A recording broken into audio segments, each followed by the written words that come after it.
i-contact ng ating OWA yung kanyang pamilya, no, dito sa Pilipinas. So we are assuring them na binibigyan ng protection. Hindi pa babayaan ng Department of Foreign Affairs ang ating kababayan sa Kuwait na nasangkot sa pagkamatay ng anak ng kanyang amo. Ayon sa DFA, ikinalulungkot nila ang nangyari at nakikiramay ang Pilipinas sa pamahalaan ng Kuwait sa insidente.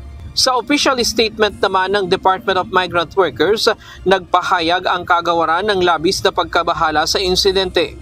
Nakikipag-ugnayan na sila sa mga otoridad sa Kuwait kasabay ng pagpapaabot ng tulong sa domestic worker, alinsunod sa batas ng Kuwait at mandato ng DMW.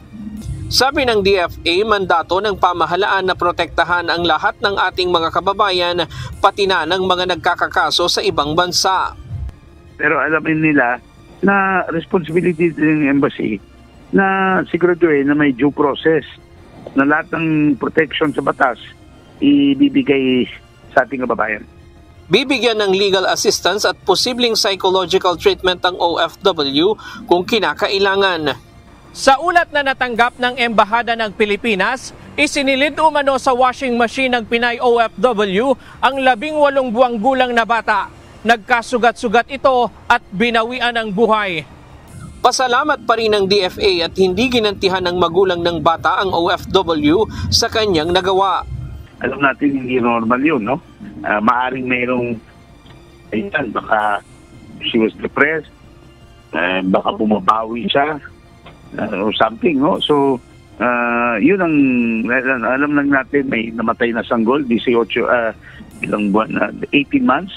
In a way, nagpapasalamat tayo na hindi yung sa galit ng amo, pinatay siya. Hindi nangyari yun, no? Sa ngayon, limitado ang impormasyong nakukuha ng Embahada ng Pilipinas sa Kuwait tungkol sa kaso. Kasi importanteng kaso to, hindi basta makukuha ng embassy natin lahat information kasi wala tayo sa Pilipinas, nasa Kuwait tayo. So silang batas nila, procedure nila umiiral. Hindi basta-basta na pagpipilitan ng ating ambassador or consul or labor attaché. Di ba? Kaya hihintay natin na unti-unti.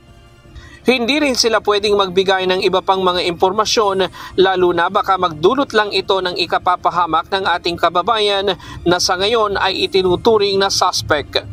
Ryan Lacanlale, UNTV News and Rescue. Diyos ang aming sandigan, serbisyo publiko ang aming pinahahalagahan.